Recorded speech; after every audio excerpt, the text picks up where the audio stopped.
है कि कश्मीर में भारत सरकार तो सफल हो रही है और पाकिस्तान कश्मीर में बुरी तरह फेल हो रहा है और इसी चलते इन्होंने पाकिस्तान की भरपूर आनंद भी लिए हैं, मजे भी लिए हैं। आपके सामने अलकायदा के द्वारा जो बातें कही गई कि पाकिस्तान फेल हो रहा है कश्मीर में, ये बातें कहां से आई और इनका क्या महत्व है, ये सारी बातें आज के सेशन में हम जानेंगे।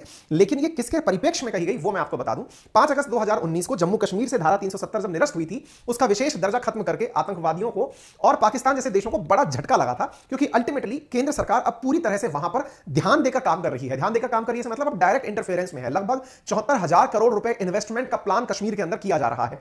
ऐसी स्थिति में वहां के युवाओं को रोजगार मिल रहा है, पर्यटन बढ़ रहा है। कई डिस्ट्रिक्ट्स तो ऐसी हैं जिसमें कि जीरो मतलब एक तरह से समझिए कि लोग जो हैं वो आतंकी बनने का रास्ता ही छोड़ दिए हैं लंबे समय से। यानी 5 डिस्ट्रिक्ट कश्मीर की ऐसी अब निकल के आई जिसमें से एक भी व्यक्ति आतंक की तरफ प्रेरित नहीं हुआ है। ऐसी स्थिति को ध्यान में रखते हुए यह आतंकी संगठन जिसका नाम है al Qaeda Indian continent, al Qaeda in Indian continent, AQIS Indian, इसने कश्मीर के अंदर भारत सरकार की सफलता स्वीकारते हुए कहा है कि उसने घाटी में उग्रवाद के संबंध में पाकिस्तान पर भड़ास निकाली है और कहा है कि भैया तुम लोग यहां सफल नहीं हो पाए हो और भारत सरकार आतंक को मिटाने में सफल हो गई है, या इन शॉर्ट ये कहिए कि अलकायदा को मिटाने में भारत सरकार सफल हो गई है। यह बयान काफी ज्यादा मायने रखता है क्योंकि अल्टीमेटली इस बयान में उस आतंकी संगठन का नाम लिया जा रहा है जो आतंकी संगठन अफगानिस्तान से ओरिजिनेट हुआ था ओसामा बिन लादेन और अल जवाहिरी के नेतृत्व में। ओसामा बिन लादेन और अल जवाहिरी दोनों ही इस समय अमेरिका की भेंट चढ़ चुके हैं, लेकिन ऐसी स्थिति में उनके द्वारा जो संगठन रीजनल लेवल पर बनाए गए थे उनमें से AQIS संगठन था जो भारत के अंदर सक्रिय था। ये जो AQIS संगठन है ये क्या है, तो इसको समझने के लिए ऐसे समझिए कि अलकायदा तो हो गया अफगानिस्तान के अंदर,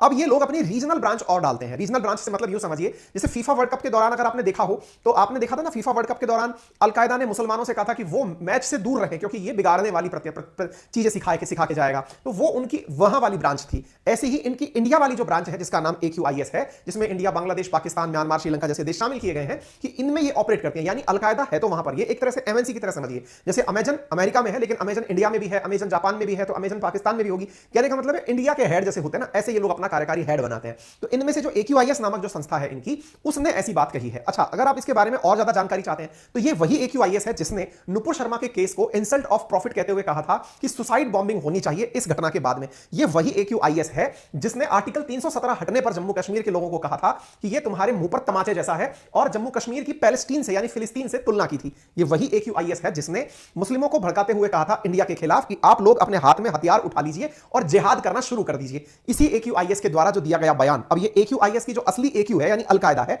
वो इन दोनों के द्वारा स्थापित की गई थी ओसामा बिन लादेन और अल जवाहिरी के द्वारा 1988 में। इसी का ही ब्रांच AQIS इंडिया के अंदर बना हुआ है और उसके अंदर इसका गठन 2014 के अंदर अलकायदा प्रमुख अल जवाहिरी ने इसका गठन किया था।